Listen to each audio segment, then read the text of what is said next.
साथियों मैं गल करन लगा पंजाब तो चुने जिहड़े 5 नवे राज सभा मैंबर आ उन्हां दी। मैं उड़ीकदा सीगा कि 92 MLA दे विचों किसे दा इनकलाब जागूगा जिहड़ा वोटां पैण तो पहिलां ते सरकार बनन तो पहिलां सीगा उन्हां दे अंदर। मैं सोचदा सीगा कि किसे अंदरला शहीदे आजम सार भगत सिंह जागेगा जिहदा नाम लै लै के जिहदियां सौहां खा खा के तुहाडी सरकार जिहड़ी होंद दे विच आई आ। पर बदकिस्मती है तुसी सब ने भगत सिंह दी ओह हालत कर दित्ती कि ओहदा इनकलाब केवल अज बुत्तां दे विच किताबां दे विच ते भाषणां दे विच ही नज़र आउंदा। किसे इंसान दे अंदर ओहदा जिहड़ा जज्बा नज़र ही नहीं आ रहा। मैं जे दो लेना कह लवां कि समय दी लोड़ है जां समय दे अनुसार बैठा है।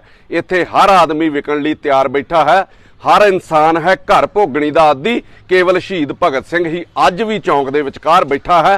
91 दा ते मैनूं पता नहीं, पर एक तो मैनूं बहुत ज़्यादा आस सीगी कि जे वो अपने मुख मंत्री दा चेहरा लानण लई अड़ सकदा सीगा ते फिर वो पंजाब दे हक बचाउण लई भी पंजाब लई लड़ सकदा सीगा। सार भगवंत सिंह मान जी कि वाकई ही शहीद भगत सिंह दे जिहड़े सुपने पूरे करने सीगे ते जां सिर्फ टीचा जिहड़ा वो मुख मंत्री दी कुर्सी हासिल करना सीगा जिहड़ी कर लई आ। शहीद भगत सिंह तां देश दे हक्कां लई लड़दा लड़दा अपनी जान वार गया ते तुसीं वो हक उन्हां लोकां दी झोली विच पा दित्ते जिन्हां दा शहीद भगत सिंह दी सोच दे नाल कोई थौ वास्ता भी नहींगा। शहीद भगत सिंह दी जन्म तरीक याद रखण नालों ओहदी सोच जिहड़ी याद रखनी वो ज़्यादा जरूरी है। ओहदी सोच दे उत्ते पहरा देना वो ज़्यादा जरूरी है। शहीद भगत सिंह दी सोच तो यह सीगी कि उन्हें लाहौर दे खालसा हाई स्कूल दे विच जिन्ना क मैं पढ़िया, मैं तुहाडे जिन्ना ज्ञान नहीं हासिल कीता, पर जिन्ना क गाए बगाए मैं पढ़दा रहिना ते इन्ना क मैं पढ़िया कि शहीद भगत सिंह दी सोच तो यह सीगी उन्हें लाहौर दे खालसा हाई स्कूल दे विच दाखला लैणों ही ना कर दित्ती सी, क्योंकि वो स्कूल दे अधिकारियां दी जिहड़ी वफादारी सीगी वो बाहरी व्यक्तियां ते अंग्रेजां दे प्रति सी। ਇਹਦੇ बदले उन्हें DAV हाई स्कूल दे विच दाखला लिया सीगा जिन्हों अंग्रेज उस वेले राज विरोधी सरगर्मियां दी नर्सरी कहिंदे सीगे।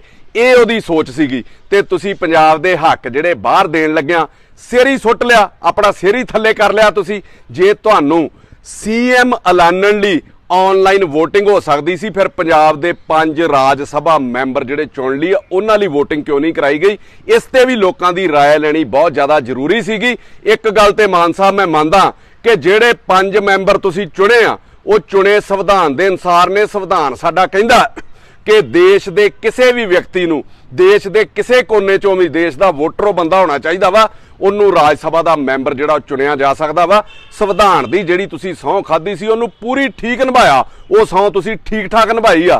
पर जिहड़ी सौं तुसी खटकड़ कलां दे विच खाधी सी पंजाब दे हक बचाउण लई एडा ताम झाम कीता सीगा, 3-4 ਲੱਖ उत्थे बंदा इकट्ठा कीता सीगा, अथाह जिहड़ा खर्चा कीता गया सीगा, वो सौं खाधी सी पंजाब दे हक्कां दी राखी, वो राखी करन लई और पंजाब दे हक्कां दी लड़न लई।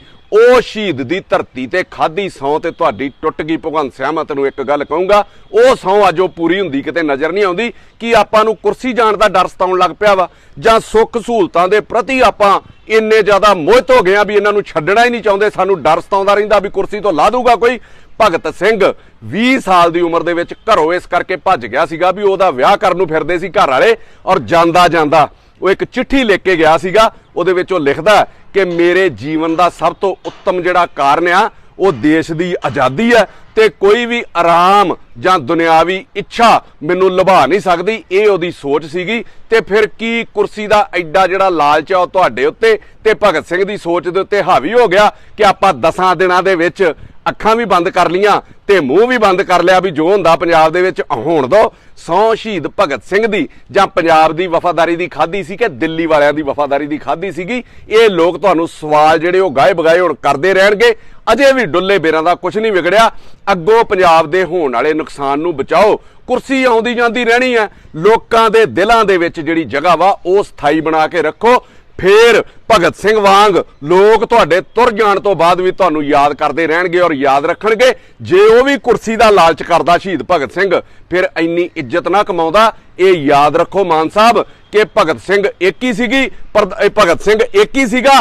प्रधान मंत्री ते मुख मंत्री कई आए ते कई तुर गए। लोग उन्हां नूं इन्नी इज्जत नहीं दिंदे ते जे अज पंजाब प्रति तुहाडा रवैया इहो ही रहा ते याद रखियो लोग तुहानूं दिलां दे विचों भी ला देणगे ते लोग तुहानूं गद्दी तो लाउण लग्गिआं भी टाइम नहीं लाउणगे। क्योंकि झूठ ते जिहड़ा विखावा वा ना वो बहुती देर नहीं चलदा। किसी सियाणे ने बड़ा वधिया लिखिआ और तुहाडे ते अजकल इह ढुकदा कि पानी दे चढ़े बिना सैलाब नहीं हुंदे, मिट्टी च डुब्बे बिना गुलाब नहीं हुंदे। शहीद भगत सिंह दी तरह सूली ते चढ़ना पैंदा है, केवल पीलियां पग्गां बन्नण नाल इनकलाब नहीं हुंदे। सो देखदे आ कि भगत सिंह दीयां बातां सुणाउण वाले दे अंदर शहीद भगत सिंह कदों जागदा वा, किन्ना टाइम लगूगा उहनूं दुबारा जागण लई। मैं तुहानूं याद कराउण लगा, हुण थोड़ियां गल्लां नाले नाल कराउंदे रवांगे। जे बड़ा लंमा समां तुसीं तुहाडी पार्टी ने राज करना वा कि जदों भाखड़ा ब्यास मैनेजमेंट बोर्ड दे अधिकारी जिहड़े आ पहिलां पिछले महीनिਆਂ ਦੇ ਵਿੱਚ ਬਾਹਰੋਂ ਲਾ ਦਿੱਤੇ ਗਏ ਸੀਗੇ, ਤੁਸੀਂ ਵੀ ਤੇ ਵਿਰੋਧੀ ਪਾਰਟੀਆਂ ਨੇ ਵੀ ਬੜਾ ਰੌਲਾ ਪਾਇਆ ਸੀਗਾ, ਬੜੀ ਆਵਾਜ਼ ਚੁੱਕੀ ਸੀਗੀ ਕਿ ਪੰਜਾਬ ਦੇ ਹੱਕ ਖੋਏ ਜਾ ਰਹੇ ਆ। ਤੇ ਹੁਣੇ 5 ਰਾਜ ਸਭਾ ਮੈਂਬਰ ਦਿੱਲੀ ਤੋਂ ਥੋਪ ਦਿੱਤੇ ਗਏ ਆਪਣੀ ਮਰਜ਼ੀ ਦੇ ਅਨੁਸਾਰ, ਆਪਣੀ ਆਵਾਜ਼ ਵੀ ਨਹੀਂ ਨਿਕਲੀ। ਤੇ ਮੈਂ ਤੁਹਾਡੇ ਬਾਰੇ ਇਹ ਗੱਲਾਂ ਜ਼ਰੂਰ ਕਹੂੰਗਾ। ਇਹ 4 ਲਾਈਨਾਂ ਕਿਸੇ ਸ਼ਾਇਰ ਨੇ ਬੜੀਆਂ ਵਧੀਆ ਲਿਖੀਆਂ ਨੇ ਕਿ ਏਕ ਚਿਹਰੇ ਸੇ उतरती है नकाबे कितनी, एक चेहरे से उतरती है नकाबे कितनी, लोग कितने हमें एक शख्स में मिल जाते हैं। वक्त बदलेगा, वक्त बदलेगा तो इस बार मैं पूछूंगा उसे, तुम बदलते हो तो क्यों लोग बदल जाते हैं। किवें चलाकी दे नाल 5 ਜਿਹੜੇ ਰਾਜ ਸਭਾ ਮੈਂਬਰ ਚੁਣੇ ਗਏ ਔਰ ਅਖੀਰਲੇ ਦਿਨ ਉਹਨਾਂ ਦੇ ਨੋਮੀਨੇਸ਼ਨ ਜਿਹੜੇ ਪੇਪਰ ਹੈ ਉਹ ਫਾਈਲ ਕੀਤੇ ਗਏ ਕਿ ਲੋਕਾਂ ਨੂੰ ਉਹਨਾਂ ਦਾ ਵਿਰੋਧ ਕਰਨ ਦਾ ਟਾਈਮ ਹੀ ਨਾ ਮਿਲ ਸਕੇ, ਲੋਕਾਂ ਨੂੰ ਇੰਨੀ ਸੋਝੀ ਨਾ ਆਵੇ। ਤੇ ਕਿਵੇਂ ਇਹ ਲੋਕ, ਤੁਸੀਂ ਸਮਝਦੇ ਹੋ ਵੀ ਲੋਕ ਇਹਨਾਂ ਸਾਰੀਆਂ ਚੀਜ਼ਾਂ ਨੂੰ ਸਮਝਦੇ ਆ, ਤੁਸੀਂ ਕੋਈ ਬਹੁਤੇ ਚਲਾਕ ਨਹੀਂ। ਕਿ ਕਿਵੇਂ ਆਪ ਦੇ ਸੁਪਰੀਮੋ ਅਰਵਿੰਦ ਕੇਜਰੀਵਾਲ ਨੇ ਰਾਜ ਸਭਾ ਮੈਂਬਰਾਂ ਦੇ ਪੇਪਰ ਫਾਈਲ ਕਰਨ ਤੋਂ ਇੱਕ ਦਿਨ ਪਹਿਲਾਂ ਐਮਐਲਏਆਂ ਨੂੰ ਵੀਡੀਓ ਕਾਨਫਰੰਸ ਰਾਹੀਂ ਦਬਕਾ ਮਾਰਿਆ ਸਹੀ ਕੰਮ ਕਰਨ ਦੇ ਨਾਂ ਦੇ ਉੱਤੇ ਵੀ ਕੰਮ ਵਧੀਆ ਕਰਿਓ, ਦਿੱਲੀ ਵਾਂਗ ਕਰਿਓ। ਪਰ ਅਸਲ 'ਚ ਮਕਸਦ ਇਹ ਸੀਗਾ ਕਿ ਇਹਨਾਂ ਰਾਜ ਸਭਾ ਮੈਂਬਰਾਂ ਦਾ ਵਿਰੋਧ ਨਾ ਹੋਵੇ। ਉਹਨਾਂ ਨੂੰ ਦਬਕੇ 'ਚ ਕਿਹਾ ਜਾਂਦਾ ਤੁਹਾਡੀਆਂ ਟਿਕਟਾਂ ਵੀ ਬਦਲ ਸਕਦੀਆਂ, ਮੰਤਰੀ ਵੀ ਲੱਥ ਸਕਦੇ ਹੋ। ਅਸਲੀ ਜਿਹੜਾ ਨਿਸ਼ਾਨਾ ਸੀਗਾ ਉਹ ਇੱਥੇ ਲਾਉਣਾ ਸੀਗਾ।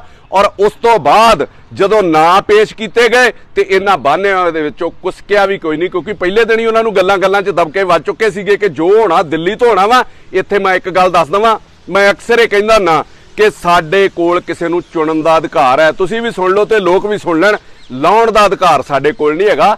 5 ਸਾਲ ਲੋਕਾਂ ਨੂੰ ਝੱਲਣਾ ਪੈਂਦਾ, ਭਾਵੇਂ ਉਹ ਗਲਤ ਹੋਵੇ ਤੇ ਭਾਵੇਂ ਉਹ ਠੀਕ ਹੋਵੇ। ਪਰ ਤੁਸੀਂ ਇੱਕ ਗੱਲ ਯਾਦ ਰੱਖਿਓ ਭਗਵੰਤ ਤੇ ਕੇਜਰੀਵਾਲ ਜੀ, ਪਬਲਿਕ ਕਰ ਕੁਛ ਨਹੀਂ ਸਕਦੀ ਪਰ ਦਿਲ ਤੇ ਨੋਟ ਕਰ ਲੈਂਦੀ ਆ। ਤੇ ਜਦੋਂ ਪਬਲਿਕ ਦੇ ਦਿਲ ਨੂੰ ਠੇਸ ਵੱਜਦੀ ਆ ਨਾ ਤੇ ਫਿਰ ਇਹੋ ਜਿਹਾ ਬਦਲਾਵ ਆਉਂਦਾ ਜਿਵੇਂ ਇਹ ਬਦਲਾਵ ਆਇਆ ਵਾ। ਪਬਲਿਕ ਦੀ ਯਾਦਾਸ਼ਤ ਕਮਜ਼ੋਰ ਦਾ ਭੁਲੇਖਾ ਬਾਦਲਾਂ ਨੂੰ ਤੇ ਕਾਂਗਰਸੀਆਂ ਨੂੰ ਵੀ ਸੀ ਕਿ ਪਬਲਿਕ ਦੇ ਲਾਸਟ 'ਚ ਕੰਮ ਕਰੋ ਤੇ ਯਾਦ ਰੱਖਦੇ ਆ। ਸੋ ਇਹ ਭੁਲੇਖਾ ਕਿਤੇ ਤੁਸੀਂ ਵੀ ਨਾ ਪਾ ਲਿਓ, ਲੋਕ ਤੁਹਾਨੂੰ ਮੂਧੇ ਮੂੰਹ ਸੁੱਟ ਦੇਣਗੇ। ਸੋ ਜਨਤਾ ਦੀਆਂ ਭਾਵਨਾਵਾਂ ਦਾ ਖਿਆਲ ਰੱਖੋ, ਉਹਨਾਂ ਦਾ ਇਹ ਹਾਲ ਨਾ ਕਰੋ ਕਿ ਉਹਨਾਂ ਲੋਕਾਂ ਨੇ ਤੁਹਾਨੂੰ ਕੁਰਸੀ ਦਿੱਤੀ ਆ ਤੇ ਹੁਣ ਜਨਤਾ ਦੀਆਂ ਭਾਵਨਾਵਾਂ ਦੀ ਕੋਈ ਕਦਰ ਹੀ ਨਹੀਂ। ਕਿ ਜਿਵੇਂ वो जिसने आंख अता की है देखने के लिए, वो जिसने आंख अता की है देखने के लिए, उसी को छोड़कर सब कुछ दिखाई देता है। लोगों ਨੂੰ ਛੱਡ ਕੇ ਅੱਜ ਤੁਹਾਨੂੰ ਦਿੱਲੀ ਵਾਲੇ ਨਜ਼ਰ ਆਉਂਦੇ ਔਰ ਜ਼ਬਰਦਸਤੀ ਦੇ ਫੈਸਲੇ ਜਿਹੜੇ ਤੁਸੀਂ ਇਹਨਾਂ ਦੇ ਉੱਤੇ ਥੋਪ ਰਹੇ ਹੋ, ਇਹਨਾਂ ਚੀਜ਼ਾਂ ਤੋਂ ਤੁਹਾਨੂੰ ਗਰੇਜ ਕਰਨਾ ਚਾਹੀਦਾ। ਮੈਂ ਸਾਰੇ ਐਮਐਲਏ ਨੂੰ ਕਹਿਣਾ ਚਾਹੁੰਦਾ, ਭਾਵੇਂ ਦਿੱਲੀ ਤੋਂ ਡਿਕਟੇਟ ਹੋਵੋ, ਭਾਵੇਂ ਦਿੱਲੀ ਤੋਂ ਹਦਾਇਤਾਂ ਲਵੋ, ਦਿੱਲੀ ਦੀ ਤਰਜ਼ ਦੇ ਉੱਤੇ ਕੰਮ ਕਰੋ, ਜੋ ਦਿੱਲੀ ਵਾਲੇ ਤੁਹਾਨੂੰ ਕਹਿੰਦੇ ਆ ਕਰੋ, ਪਰ ਜਿੱਥੇ ਪੰਜਾਬ ਦੇ ਹੱਕਾਂ ਦੀ ਗੱਲ ਆ ਉਹਦੇ ਉੱਤੇ ਪਹਿਰਾ ਦਿਓ, ਉਹਨਾਂ ਲਈ ਲੜੋ। ਔਰ ਦਿੱਲੀ ਵਾਲਿਆਂ ਨੂੰ ਵੀ ਚਾਹੀਦਾ ਕਿ ਪੰਜਾਬ ਨੇ ਤੁਹਾਨੂੰ ਇਹ ਸੱਤਾ ਦਿੱਤੀ ਆ, ਜਿਹੜੀ ਪੂਰਨ ਸੱਤਾ ਤੁਹਾਨੂੰ ਮਿਲੀ ਹੈ, ਔਰ ਪੰਜਾਬ ਦੇ ਹੱਕ ਨਾ ਮਾਰੋ। ਔਰ ਮੈਂ ਐਮਐਲਏ ਨੂੰ ਕਹਿਣਾ, ਗੂੰਗੇ ਤੇ ਅੰਨੇ ਨਾ ਬਣੋ, ਗੂੰਗੇ ਅੰਨੇ ਬੋਲੇ ਆਪਾਂ ਸਾਰਾ ਕੁਝ ਹੀ ਬਣ ਗਏ ਆ, ਕਿਸੇ ਦੇ ਖਿਲਾਫ ਕੋਈ ਬੋਲ ਹੀ ਨਹੀਂ ਰਹੇ। ਜੋ ਮਰਜ਼ੀ ਤੁਹਾਡੇ ਉੱਤੇ ਐਡੀ ਵੱਡੀ ਮੈਜੋਰਟੀ ਆਈ ਹੈ ਤਾਂ ਹੰਕਾਰ ਨਾ ਕਰੋ। ਹੁਣ ਮੈਂ ਸਾਰ ਭਗਵੰਤ ਸਿੰਘ ਹੁਣਾਂ ਨੂੰ ਪੁੱਛਦਾ ਕਿ 5 ਮੈਂਬਰ ਰਾਜ ਸਭਾ ਲਈ ਪੰਜਾਬ ਤੋਂ ਚੁਣੇ ਗਏ ਆ।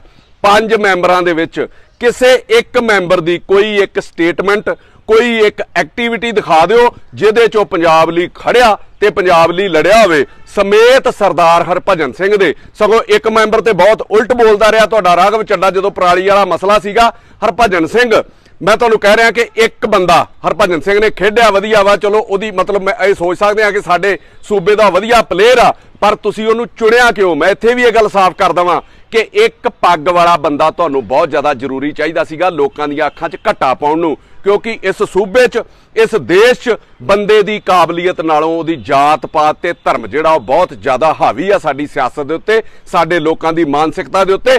ਹਰਭਜਨ ਸਿੰਘ ਨੂੰ ਵੀ ਮੈਂ ਕਹਿਣਾ ਚਾਹੁੰਦਾ ਕਿ ਰਾਜ ਸਭਾ ਦੇ ਵਿੱਚ ਉਹ ਇੱਕ ਪ੍ਰਾਈਮ ਪੋਸਟ ਆ ਜਿਹੜੀ ਲੋਕਾਂ ਨੂੰ ਮਿਲਦੀ ਆ। ਲੋਕ ਮਰ ਜਾਂਦੇ ਉਹ ਕੁਰਸੀ ਲੈਣ ਲਈ, ਉੱਥੋਂ ਤੱਕ ਪਹੁੰਚਣ ਲਈ, ਲੋਕਾਂ ਦੀਆਂ ਮਤਲਬ ਉਮਰ ਲੰਘ ਜਾਂਦੀ ਆ, ਤੇਰੇ ਕੋਲ ਐਡਾ ਵੱਡਾ ਸਨਮਾਨ ਤੇ ਅਹੁਦਾ ਲੈਣ ਲਈ, ਉਹਦਾ ਸਰਟੀਫਿਕੇਟ ਲੈਣ ਲਈ ਵੀ ਟਾਈਮ ਨਹੀਂ ਸੀਗਾ। ਤੇ ਪੰਜਾਬ ਦੇ ਹੱਕਾਂ ਲਈ ਤੁਸੀਂ ਟਾਈਮ ਕਿੱਥੋਂ ਕੱਢੋਗੇ? ਪੰਜਾਬ ਲਈ ਤੁਸੀਂ ਕਿੱਥੋਂ ਲੜੋਗੇ? ਅੱਜ ਤੱਕ ਵੀ ਤੁਸੀਂ ਖੇਡਿਆ ਵਧੀਆ, ਮੈਂ ਤੁਹਾਡੀ ਕਦਰ ਕਰਦਾ, ਪਰ ਪੰਜਾਬ ਦੇ ਹੱਕਾਂ ਲਈ ਤੁਸੀਂ ਕਦੀ ਨਹੀਂ ਬੋਲੇ, ਚਾਹੇ ਪੰਜਾਬ ਦਾ ਕੋਈ ਵੀ ਮਸਲਾ ਹੋਵੇ। ਸੋ ਇਹਨਾਂ ਚੀਜ਼ਾਂ ਦੇ ਉੱਤੇ ਧੋਖਾ ਨਾ ਕਰੋ। ਤੁਹਾਡੇ ਵੱਲੋਂ ਵੀ ਬਹੁਤੀ ਕੋਈ ਆਸ ਨਹੀਂ ਹੈਗੀ ਹਰਭਜਨ ਸਿੰਘ ਵੱਲੋਂ ਵੀ ਕੀ ਉੱਥੇ ਜਿਹੜੀ ਸੈਂਟਰ ਗਵਰਨਮੈਂਟ ਹੈ ਉਹਦੇ ਖਿਲਾਫ ਬੋਲ ਸਕਦਾ ਆ, ਜਾਂ ਇਹਨਾਂ ਦੀ ਜਿਹੜੀ ਆਈਡੀਓਲੋਜੀ ਆ ਜਾਂ ਆਪ ਵਾਲਿਆਂ ਦੀ ਇਹਦੇ ਵਿਰੋਧੋਂ ਕਿਤੇ ਜਾ ਸਕਦਾ ਵਾ। ਮੈਂ ਆਪ ਵਾਲਿਆਂ ਨੂੰ ਵੀ ਕਹੂੰਗਾ ਕਿ 2 ਵੱਡੇ ਵਪਾਰੀ ਘਰਾਣਿਆਂ ਨੂੰ ਰਾਜ ਸਭਾ ਮੈਂਬਰ ਨਵਾਜ ਕੇ ਤੁਸੀਂ ਮੋਦੀ ਦੇ ਉੱਤੇ ਅਡਾਨੀ ਅੰਬਾਨੀ ਨਾਲ ਯਾਰੀ ਬਾਰੇ ਜਿਹੜੇ ਸਵਾਲ ਕਰਨ ਦਾ ਆਪਣਾ ਹੱਕ ਹੀ ਗਵਾ ਲਿਆ। ਇਹ ਤੇ ਉਹ ਗੱਲ ਹੋਈ ਵੀ ਲੋਕਾਂ ਨੂੰ ਤੁਸੀਂ ਸਮਝਾਉਂਦੇ ਰਹੇ ਹੋ ਕਿ ਕभी कभी यूं भी हमने अपने जी को बहलाया है, जिन बातों को खुद नहीं समझे ਔਰੋਂ ਕੋ ਸਮਝਾਇਆ ਹੈ। ਇਹ ਨਸੀਹਤਾਂ ਲੋਕਾਂ ਨੂੰ ਦੇਣ ਵੇਲੇ ਬੜੀਆਂ ਚੰਗੀਆਂ ਲੱਗਦੀਆਂ ਸੀਗੀਆਂ ਤੇ ਆਪਾਂ ਅੱਜ ਉਹਨਾਂ ਦੇ ਉੱਤੇ ਬੋਲਣ ਦਾ ਹੱਕ ਹੀ ਨਹੀਂ ਰੱਖਦੇ। ਸੋ ਇਹ ਹੱਕ ਗਵਾਓ ਨਾ। ਪੰਜਾਬ ਦੇ ਪ੍ਰਤੀ ਜਿਹੜੀ ਤੁਹਾਡੀ ਸੁਹਿਰਦਤਾ ਵਾ, ਜਿਹੜੀ ਵਫਾਦਾਰੀ, ਉਹਨੂੰ ਕਾਇਮ ਰੱਖੋ। ਲੋਕਾਂ 'ਚ ਤੇ ਵੀ ਖੁੰਡ ਚਰਚਾ ਵਾ ਕਿ ਦੋਵੇਂ ਵਪਾਰੀਆਂ ਕੋਲੋਂ ਪਾਰਟੀ ਫੰਡ ਦੇ ਨਾਂ ਦੇ ਉੱਤੇ ਮੋਟੀ ਰਕਮ ਜਿਹੜੀ ਵਸੂਲ ਕੀਤੀ ਗਈ ਆ। ਹੋਰ ਨਾ ਤੇ ਇਹਨਾਂ ਦਾ ਕੋਈ ਪਾਰਟੀ ਦੇ ਵਿੱਚ ਕੋਈ ਯੋਗਦਾਨ ਸੀਗਾ ਤੇ ਨਾ ਇਹਨਾਂ ਦਾ ਕੋਈ ਪੰਜਾਬ ਦੀ ਲੜਾਈ ਦੇ ਵਿੱਚ ਯੋਗਦਾਨ ਸੀਗਾ। ਤੁਸੀਂ ਕਰਪਸ਼ਨ ਫਰੀ ਇੱਕ ਨੰਬਰ ਜਿਹੜਾ ਜਾਰੀ ਕੀਤਾ। ਕਰਪਸ਼ਨ ਦੀ ਨੀਂਹ ਤੇ ਇੱਥੋਂ ਹੀ ਰੱਖੀ ਗਈ ਯਾਰ। ਮਤਲਬ ਪੈਸੇ ਲੈ ਕੇ ਤੁਸੀਂ ਕਿਸੇ ਨੂੰ ਰਾਜ ਸਭਾ ਮੈਂਬਰ ਬਣਾ ਰਹੇ ਹੋ। ਸਾਰੇ ਪੰਜਾਬ 'ਚ ਤੁਹਾਡੀ ਇਹ ਚਰਚਾ ਚੱਲਦੀ ਰਹੀ। ਇਹਦਾ ਮਤਲਬ ਤੇ ਇਹ ਹੋਇਆ ਕਿ ਛੋਟੀ ਛੋਟੀ ਕਰਪਸ਼ਨ ਬੰਦ ਕਰੋਗੇ ਔਰ ਵੱਡੇ ਜਿਹੜੇ ਗੱਫੇ ਨੇ, ਵੱਡੀ ਜਿਹੜੀ ਕਰਪਸ਼ਨ ਆ, ਚਾਹੇ ਉਹ ਪਾਰਟੀ ਫੰਡ ਦੇ ਰੂਪ 'ਚ ਹੈ, ਚਾਹੇ ਉਹ ਕਿਸੇ ਤਰੀਕੇ ਵੀ ਹੈ, ਉਹਨੂੰ ਪੂਰੀ ਮਾਨਤਾ ਦਿੱਤੀ ਜਾਊਗੀ। ਮੈਂ ਭਗਵੰਤ ਸਿੰਘ ਹੋਣਾ ਨੂੰ ਕਹਿਣਾ ਕਿ ਆਪਣੇ ਦਿਲ ਤੇ ਹੱਥ ਰੱਖ ਕੇ ਦੱਸ ਦਿਓ ਕਿ ਇਹਨਾਂ ਪੰਜਾਂ ਵਿੱਚੋਂ ਇੱਕ ਵੀ ਪੰਜਾਬ ਦੀ ਦੁਰਦਸ਼ਾ ਨੂੰ ਸਮਝਦਾ ਹੋਵੇ, ਪੰਜਾਬ ਦੇ ਹੱਕਾਂ ਲਈ ਸੰਸਦ ਦੇ ਵਿੱਚ ਲੜ ਸਕਦਾ ਹੋਵੇ। ਕਦੀ ਸ਼ੀਸ਼ੇ ਸਾਹਮਣੇ ਆਪ ਹੀ ਇਸ ਸਵਾਲ ਦਾ ਜਵਾਬ ਲੈ ਲਿਓ। ਸੋ ਮੇਰੀ ਬੇਨਤੀ ਆ ਤੁਹਾਨੂੰ, ਜੋ ਹੋ ਗਿਆ ਸੋ ਹੋ ਗਿਆ। ਬੀਤਿਆ ਹੁਣ ਹੱਥ ਨਹੀਂ ਆ ਸਕਦਾ, ਉਹ ਲੱਥ ਨਹੀਂ ਸਕਦੇ, ਉਹ ਨੋਮੀਨੇਟ ਹੋ ਚੁੱਕੇ ਨੇ। ਬਲਕਿ ਅੱਗੋਂ ਆਪਣੇ ਅੰਦਰ ਇਨਕਲਾਬ ਵਾਲੇ ਕੀੜੇ ਜਗਾਓ ਜਿਹੜੇ ਤੁਸੀਂ ਕਹਿੰਦੇ ਸੀ ਕਿ ਅਸੀਂ ਉਹ ਭਮੱਕੜਿਆ ਜਿਹੜੇ ਵੱਡਾ ਬਾਲਣ ਵੇਖ ਕੇ ਮੱਚਦੇ ਆ, ਤੇ ਹੁਣ ਦਿੱਲੀ ਵਾਲਾ ਵੱਡਾ ਬਾਲਣ ਵੇਖ ਕੇ ਤੁਹਾਡੀ ਆਵਾਜ਼ ਕਿਉਂ ਬੰਦ ਹੋ ਗਈ? ਹੁਣ ਉਹ ਭਮੱਕੜਾਂ ਦਾ ਜਨੂਨ ਕਿਉਂ ਮਰ ਗਿਆ? ਆਪਣੇ ਅੰਦਰ ਜਿਹੜੀ ਮੁੱਖ ਮੰਤਰੀ ਵਾਲੀ ਫੀਲਿੰਗ ਆ ਉਹਨੂੰ ਬਾਹਰ ਕੱਢੋ। ਪੰਜਾਬ ਦੇ ਚੌਕੀਦਾਰ ਹੋਣ ਦਾ ਅਹਿਸਾਸ ਕਰੋ ਤੇ ਇਹ ਮਿੱਠੀ ਕੈਦ ਆ ਜਿਹੜੀ ਤੁਹਾਨੂੰ ਮਿਲ ਰਹੀ ਆ ਭਗਵੰਤ ਸਿਆਂ, ਇਹਦੇ ਤੋਂ ਬਾਹਰ ਆਓ। ਲੋਕਾਂ 'ਚ ਇਹ ਗੱਲ ਫੈਲ ਰਹੀ ਹੈ ਕਿ ਦਿੱਲੀੋਂ ਤੁਹਾਨੂੰ ਕਹਿ ਦਿੱਤਾ ਗਿਆ ਕਿ ਸਾਡੀ ਮਰਜ਼ੀ ਨਾਲ ਚੱਲੋਗੇ ਤੇ ਠੀਕ ਆ, ਨਹੀਂ ਤੇ ਤੁਹਾਡਾ ਬਦਲ ਤਿਆਰ ਆ। ਇਹਨਾਂ ਚੀਜ਼ਾਂ ਕਰਕੇ ਤੁਸੀਂ ਬੋਲ ਵੀ ਨਹੀਂ ਰਹੇ। ਸੋ ਮੇਰੀ ਬੇਨਤੀ ਹੈ ਕਿ ਆਪਣਾ ਬਦਲ ਨਾ ਬਣਨ ਦਿਓ। ਮੁੱਖ ਮੰਤਰੀ ਰਹੋ ਚਾਹੇ ਨਾ ਰਹੋ, ਪਰ ਤੁਹਾਡੇ ਅੰਦਰ ਭਗਤ ਸਿੰਘ ਰਹਿਣਾ ਜ਼ਿਆਦਾ ਜ਼ਰੂਰੀ ਆ। ਲੋਕ ਤੈਨੂੰ ਉਸ ਰੂਪ ਦੇ ਵਿੱਚ ਦੇਖਦੇ ਰਹੇ ਆ ਔਰ ਅੱਜ ਵੀ ਦੇਖ ਰਹੇ ਆ। ਇੱਕ ਦੋ ਗਲਤੀਆਂ ਮੈਂ ਅੱਗੇ ਵੀ ਕਿਹਾ ਸੀਗਾ, ਮਾਫੀ, ਪਰ ਲੋਕ ਹੁਣ ਤੁਹਾਡੀ ਕੱਲੀ ਕੱਲੀ ਗੱਲ ਜਿਹੜੀ ਉਹ ਨੋਟ ਕਰਨ ਲੱਗ ਪਿਆ। ਸੋ ਇਹਨਾਂ ਚੀਜ਼ਾਂ ਦੇ ਉੱਤੇ ਧਿਆਨ ਦਿਓ। ਸਾਰ ਭਗਵੰਤ ਸਿੰਘ ਜੀ, ਤੁਸੀਂ ਮਾਨਯੋਗ ਮੁੱਖ ਮੰਤਰੀ ਹੋ ਸਾਡੇ, ਔਰ ਮੁੱਖ ਮੰਤਰੀ ਤੋਂ ਪਹਿਲਾਂ ਅਸੀਂ ਸਮਝਦੇ ਸੀ ਕਿ ਤੁਸੀਂ ਸ਼ਹੀਦ ਭਗਤ ਸਿੰਘ ਦੀ ਸੋਚ ਵਾਲੇ ਹੋ, ਜਿਹਨੂੰ ਪੰਜਾਬ ਦਾ ਹਰ ਬੱਚਾ ਨੌਜਵਾਨ ਤੇ ਬਜ਼ੁਰਗ, ਮਾਂ ਭੈਣ ਸਾਰੇ ਪਿਆਰ ਕਰਦੇ ਆ। ਔਰ ਅਖੀਰ ਦੇ ਵਿੱਚ ਮੈਂ ਉਹਨਾਂ ਲੋਕਾਂ ਨੂੰ ਵੀ ਕਹਿਣਾ ਚਾਹੁੰਦਾ, ਬੜੇ ਲੋਕ ਮੈਨੂੰ ਕਿਸੇ ਵੇਲੇ ਮਿਲਦੇ ਨੇ ਇੱਕ ਹਜ਼ੂਮ ਦੇ ਰੂਪ ਦੇ ਵਿੱਚ, ਜਾਂ ਮੈਨੂੰ ਮੈਸੇਜ ਕਰਦੇ ਨੇ, ਫੋਨ ਕਰਦੇ ਨੇ ਕਿ ਤੁਸੀਂ ਚੋਣ ਕਿਉਂ ਨਹੀਂ ਲੜੀ ਆਪ ਤੋਂ। ਮੈਂ ਉਹਨਾਂ ਲੋਕਾਂ ਨੂੰ ਦੱਸਣਾ ਚਾਹੁੰਦਾ ਕਿ ਇਹੀ ਕਾਰਨ ਸੀਗਾ ਜਿਹੜੀ ਮੈਂ ਚੋਣ ਨਹੀਂ ਲੜੀ, ਕਿਉਂਕਿ ਇਹਨਾਂ ਦੀਆਂ ਜਿਹੜੀਆਂ ਮਨਸ਼ਾਵਾਂ ਤੇ ਜਿਹੜੀਆਂ ਇੱਛਾਵਾਂ ਸੀਗੀਆਂ ਉਹਨਾਂ ਨੂੰ ਮੈਂ ਭਾਂਪ ਗਿਆ ਸੀਗਾ। ਔਰ ਗੂੰਗਾ ਪਲੇਅਰ ਮੈਂ ਕਦੀ ਨਹੀਂ ਬਣ ਸਕਦਾ, ਭਾਵੇਂ ਜ਼ਿੰਦਗੀ 'ਚ ਸਾਰੀ ਉਮਰ ਕੁਝ ਬਣਾ ਚਾਹੇ ਨਾ ਬਣਾ। ਤੇ ਅੱਜ ਉਹ ਰਾਜ ਸਭਾ 'ਚ ਇਹਨਾਂ ਕੀਤਾ, ਤੁਹਾਨੂੰ ਲੱਗਦਾ ਸੀਗਾ ਕਿ ਇੱਕ ਐਮਐਲਏ ਦੀ ਕੁਰਸੀ ਲਈ ਮੈਂ ਚੁੱਪ ਕਰ ਸਕਦਾ ਸੀਗਾ? ਇੱਥੇ ਹੀ ਜੁੱਤੀ ਮੈਨੂੰ ਹੋਣਾ ਪੈਣਾ ਸੀਗਾ। ਔਰ 15-20 ਦਿਨਾਂ ਦਾ ਜਿਹੜਾ ਸਾਥ ਸੀਗਾ, ਇਹੋ ਜਿਹੇ ਸਾਥ ਮੈਂ ਲੱਭਦਾ ਨਹੀਂ, ਹਮਖਿਆਲੀ ਸੋਚ ਦੇ ਲੱਭਦਾ ਵਾਂ। ਭਗਵੰਤ ਸਿੰਘ ਵਧੀਆ ਸੋਚ ਸੀਗੀ, ਪਰ ਮੈਨੂੰ ਲੱਗਾ ਕਿ ਉਹਦੇ ਉੱਤੇ ਕੰਟਰੋਲ ਕੋਈ ਦਿੱਲੀੋਂ ਚੱਲ ਰਿਹਾ ਵਾ। ਸੋ ਇਹਨਾਂ ਕਾਰਨਾਂ ਕਰਕੇ ਮੈਂ ਇਹਨਾਂ ਦਾ ਹਿੱਸਾ ਹੀ ਨਹੀਂ ਬਣਿਆ।